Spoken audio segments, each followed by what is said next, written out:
gracious God, it is hard these days to imagine being a light to the nations. Help us to imagine it anyway. May the words of my mouth and the meditation of all our hearts be acceptable in your sight, our strength and our Redeemer. Amen. Amen. You'll be shocked to hear this. I got into a squabble on Facebook this week. I know, right? About politics. I know, right? I posted a thing that was critical of a candidate, and I got roundly scolded for talking about the negatives of one candidate instead of the positives of whomever I do support. And I get that. But what I was seeking, perhaps imperfectly, to lift up, is that what I really want is a candidate who's committed to the collective liberation of everyone who is oppressed. I know. It sounds like pie in the sky. I know. No candidate is perfect, no human is perfect. I know that true liberation is not going to happen on this side of the Jordan River. I know all of that. But as a Christian, I have to believe it's possible. I have to believe that we don't have to accept the status quo of divisiveness and injustice and oppression. I have to hope for and work for a world that is different from the world we currently live in. And that's what our scriptures talk about today. They invite us into true discipleship, which demands something from us. To follow God, these scriptures tell us we have to do things. Isaiah is hearing from God about the people of Israel. They've returned from their Babylonian exile and captivity, and the Israelites don't understand why their worship practices aren't getting the desired results from God. The problem is they're in this transactional relationship with God. We'll do this and you give us that. And in ancient Near Eastern religions, that made sense. People fasted to appease or persuade their gods. The people of Israel are kind of mad about the fact that their God doesn't seem to notice their practices and reward them with whatever it is they need or want. They ask God, why should we bother fasting if you don't even see it? Why should we do penance if you don't even notice? And here's the problem. Because for the God of the Israelites, fasting isn't about getting noticed or getting your way or coercing God into doing good things for you. Because God is good in God's very nature.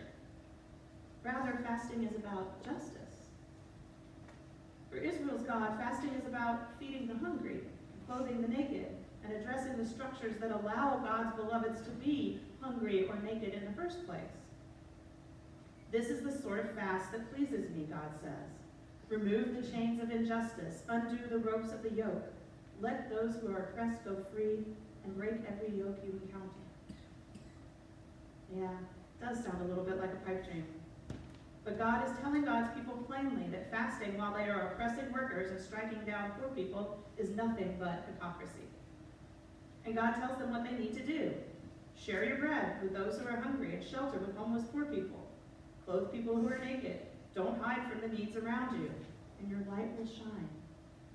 That's how our light shines in the nations. We have to do something. We have to enact justice. That's how our light shines. Cry, and then God will answer. You just have to remove from your midst oppression, finger pointing, malicious talk. I am guilty of none of those things. Yeah, I'm guilty of all of those things, aren't we all?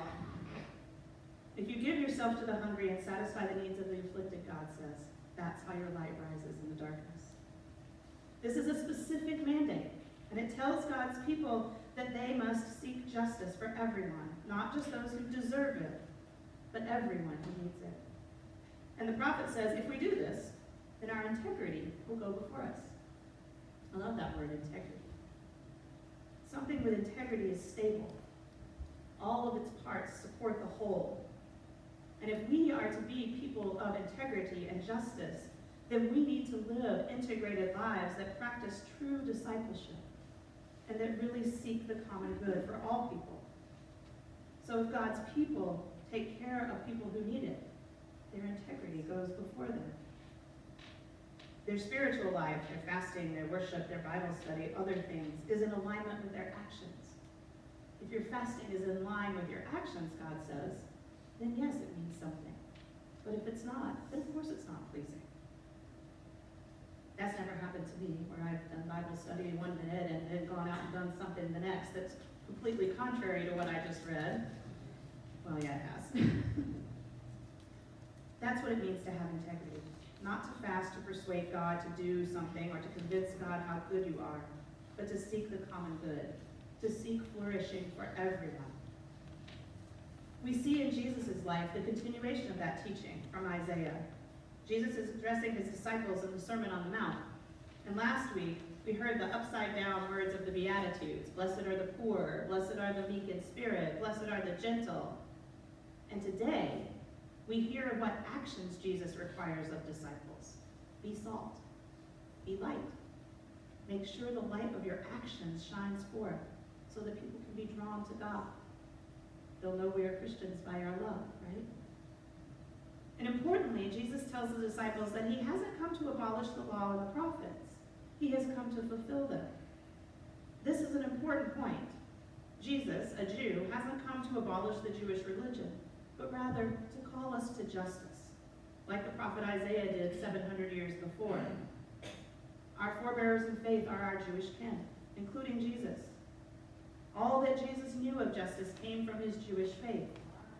When he calls the disciples to be salt and light, he's calling all of us to live into that true faith, that justice that was called for by the prophet Isaiah. It's a faith that calls us to act for justice and to work for the common good. As Jesus teaches in the Sermon on the Mount, being a disciple isn't going to come easy.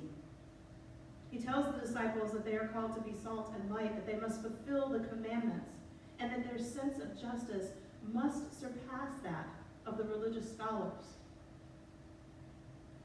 So what is Jesus calling us to be and do in this moment, in the United States, when a national leader is questioning the faith of people who disagree with him?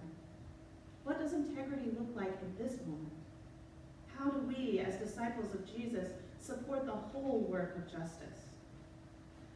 I think one way is to be sure that we are involved politically. If we're people of faith seeking the common good, then we must exercise our duty and vote. Make sure you're registered, people. Make sure you vote your conscience for the common good that cares for all people. Nobody is getting up in a pulpit and advocating for a candidate, but I am saying we need to be involved. We need to vote. We need to pay attention. It's going to take all of us. Does this sound somehow not church-like? I assure you, it is. Remember, Isaiah told God's people that the only fast that God is interested in is one that brings about justice for the least of these. And remember that Jesus said that in order to be true disciples, we have to be salt and light and to be recognized as seekers of justice for all people. What else can we do? We can affirm the dignity of every human being. Like when there are human beings who come to the food pantry, people who have no homes, human beings who beg for money or are asked to clean our windshields, human beings who are addicted to drugs or alcohol, human beings who have no way to support themselves, human beings who have mental illness. This is not an easy thing to do, to affirm the dignity of every human being. We're accustomed to avoiding and marginalizing some kinds of people. We're accustomed to thinking about the deserving poor. But what Jesus teaches, what Isaiah prophesies, is that there's no deserving. There are only those who are cast out and on the margins and who are not served by the empire. And our job as disciples, is to be their salt, their light, their advocates before a community that can care for them, no matter the circumstance. Our job is to resist that empire and to truly believe that a different world is possible. Because it is. It absolutely is. The world can be better than it is. We can pursue justice. We can advocate for the common good. We don't have to give in to despair and divisiveness. We don't. Jesus tells us that we are both salt and light. May we have the integrity to be worthy of that call.